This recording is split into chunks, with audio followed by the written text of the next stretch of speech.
Feast your eyes upon my fairly large collection of vintage Atari computer equipment.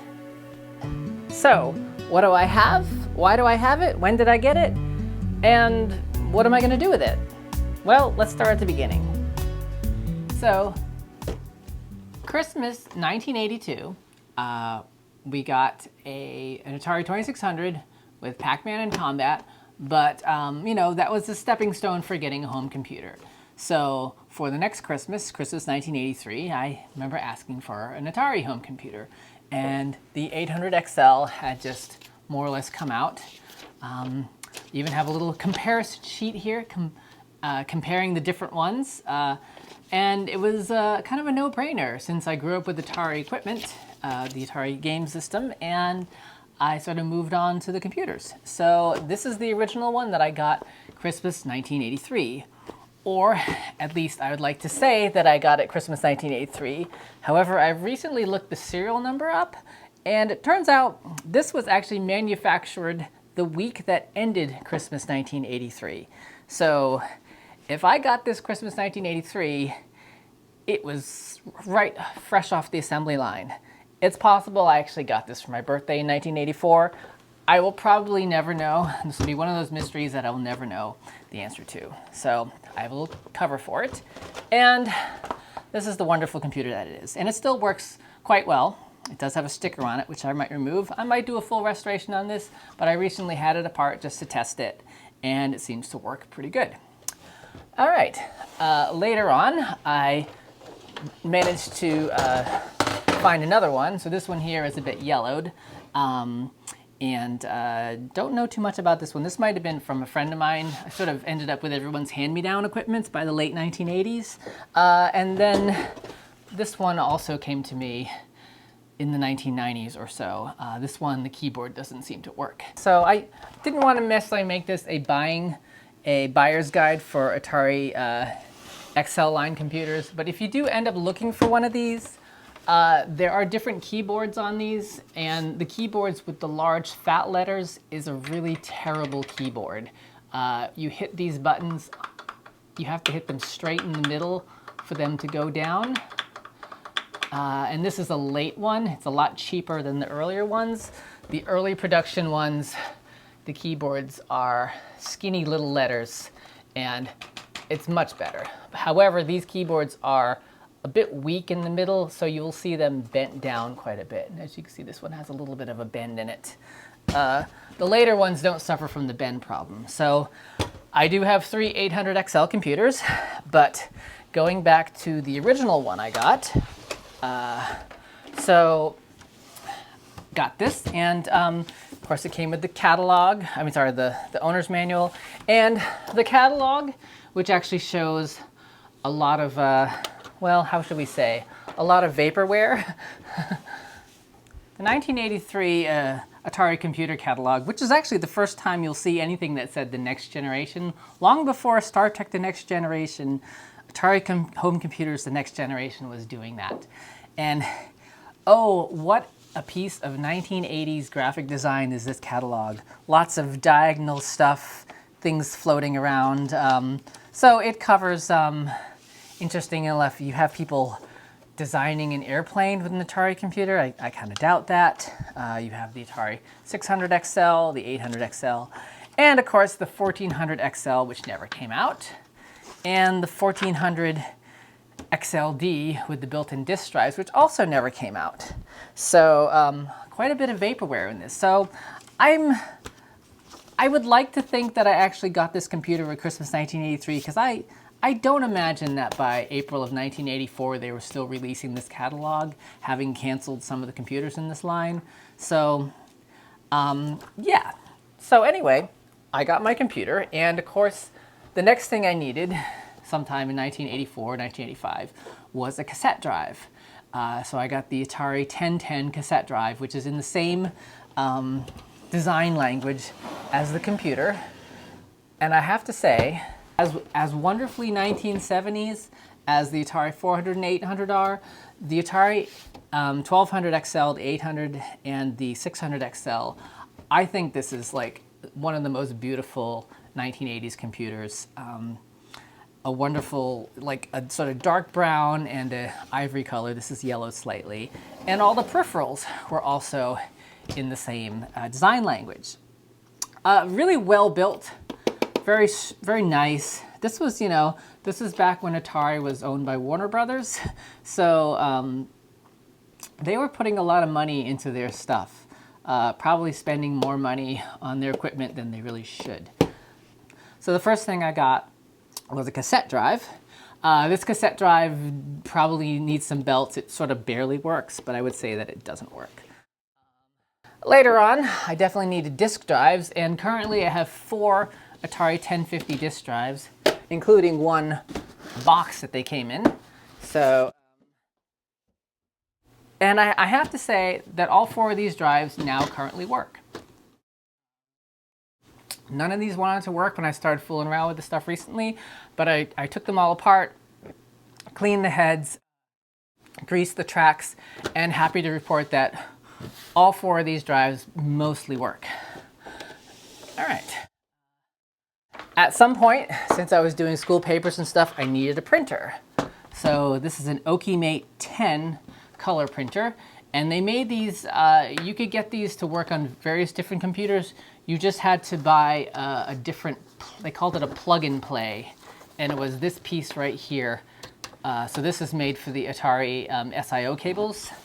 And I think that you'd get the same printer, but with different, a different plug-in thing for either Commodore 64 or something. So does this printer still work? I don't know. I don't think you can get the, I don't think you can get the ribbons anymore. This is a color thermal printer. It didn't really print great black and white, but it printed nice color, which was pretty cool because one of the things I used to do was I used to use a program called Atari Artist, which used the touch tablet. So this touch tablet is basically the same as a Qualipad. So it's basically the great granddaddy of the Wacom tablet. So this is what I first did computer art with. Now let's see. By the late 1980s, a lot of the early Atari 8-bit stuff was just so obsolete that people were practically giving it away. And that's how I ended up with this Atari 800 system. And this computer still works quite well, and it is not even very yellowed, so I don't think I'm going to have to retrobyte it. So I think if I were to open it up, okay, that piece is actually loose. It has the 48K, let me open these things here.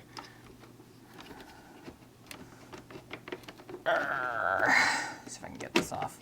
There we go. Yeah, so if you look inside of it,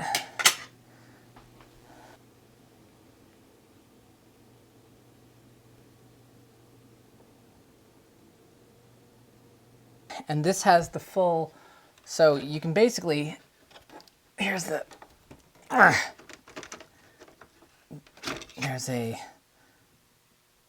this is a 32 meg RAM and 16K RAM, and then the ROM as well.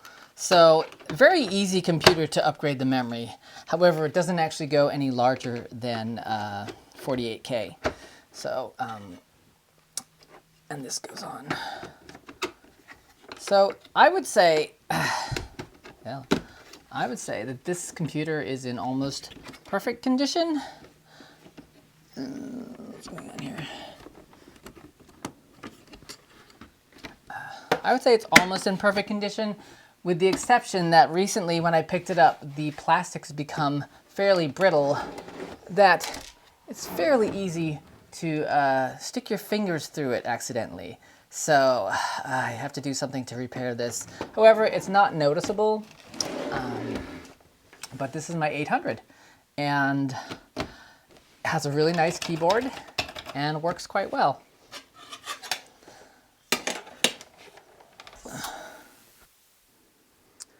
So the Atari 800 normally came with 48K if you had all the expansions, and it had 4 controller ports in the front, which is really nice for playing 4-player games like Mule, a game that I used to play that I don't seem to have a copy of anymore.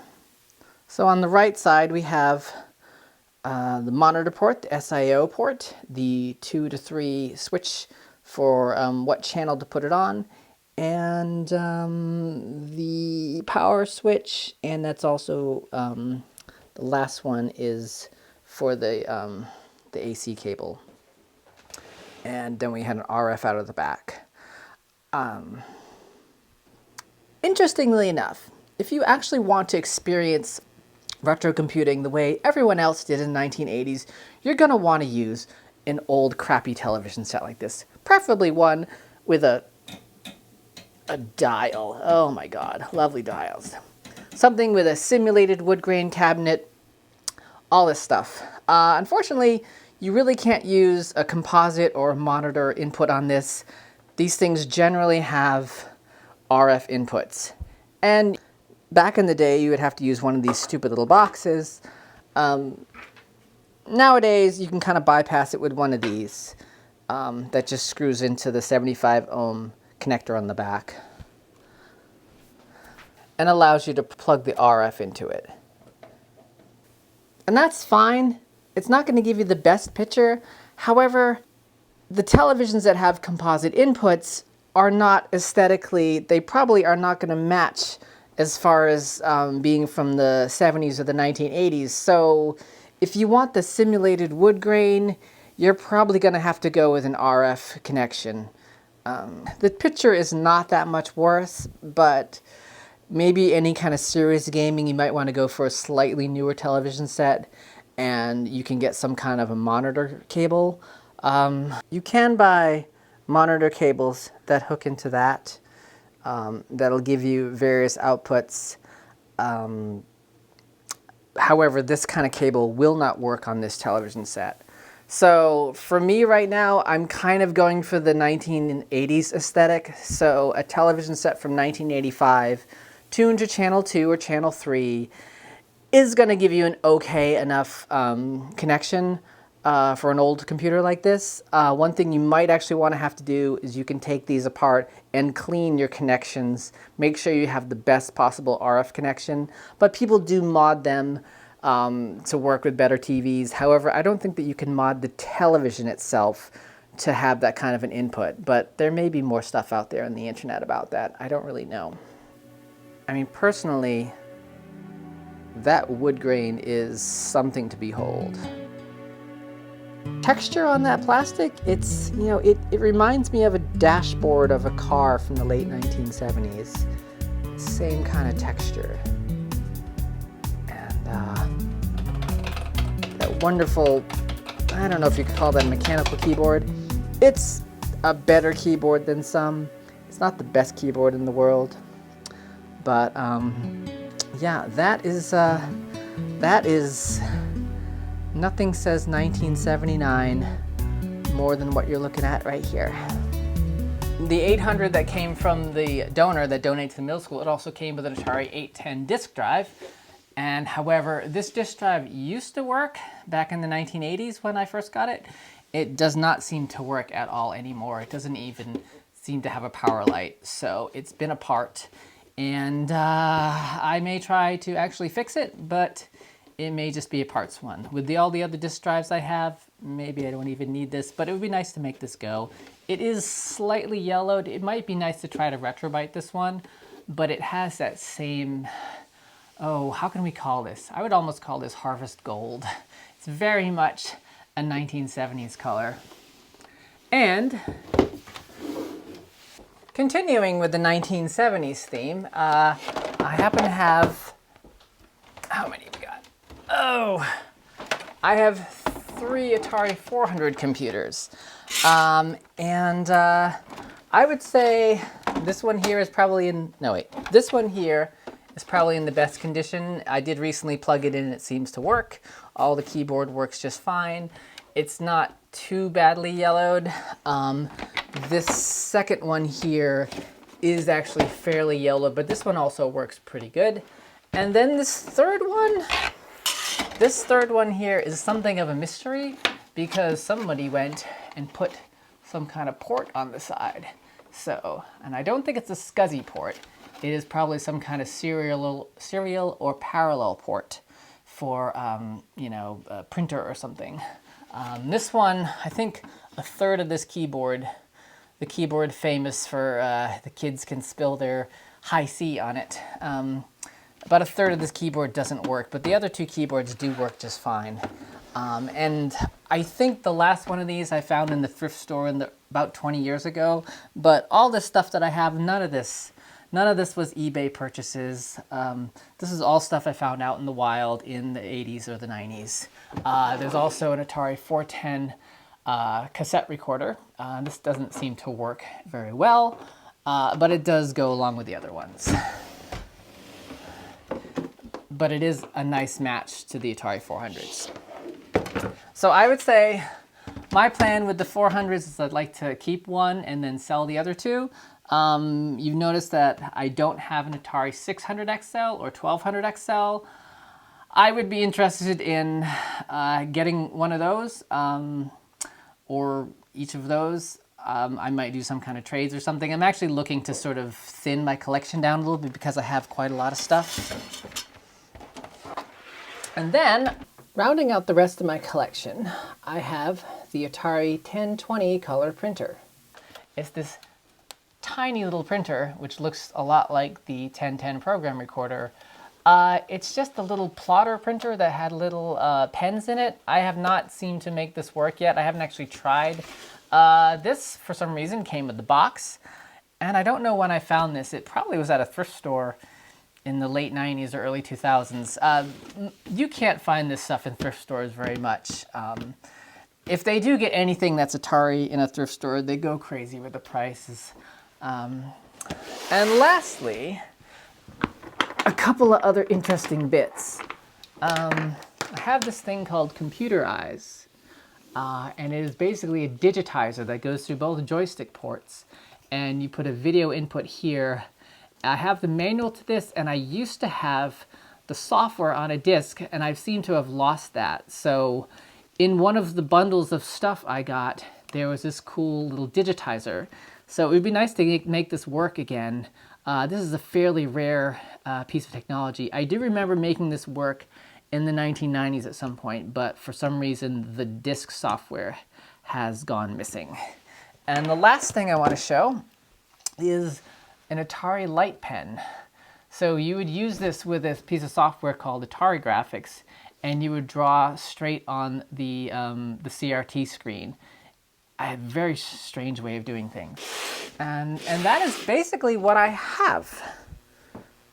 So yeah, the Atari 8-bit computer, the 800 XL specifically, was my very first computer, and I used it and used the platform well into the very early 1990s. This was my computer through middle school and high school for all my papers, you know, that I wrote for essays and stuff, and mostly for games too. I definitely grew up wanting to make games, and I did a little bit of basic programming stuff. Nothing particularly amazing. I tried making some games in basic programming, but nothing very good. I mean, who knows? I may, now that there's actually quite a big budding sort of homebrew game scene, you know, maybe one of these days I would like to go back and learn how to do machine language and stuff, or assembly, because, you know, if you're any good at it, you can actually make some interesting games, and there's actually, you know, I wouldn't say market for it, but there's definitely an enthusiast community for it. But a lot of the games that I grew up playing, I have on quite a lot of 5 1/4 inch discs. And it turns out quite a few of the games that I grew up playing were prototypes and unreleased games. I don't think anything's specifically hugely rare, but at the same time, I'm not really sure what I have. So and most of these discs, believe it or not, if I don't spill them out, a lot of these discs still work now that I've got the drives working again. So yeah, perhaps I'll make some videos doing some restoration work on these computers. And you may notice that I don't have the Atari 520 ST or any of the 16-bit computers. And I guess that's because I was never super impressed with the ST computers. The ST, I felt they were kind of cheaply made. And by the time I got around to buying a 16-bit computer, my brand loyalties had shifted.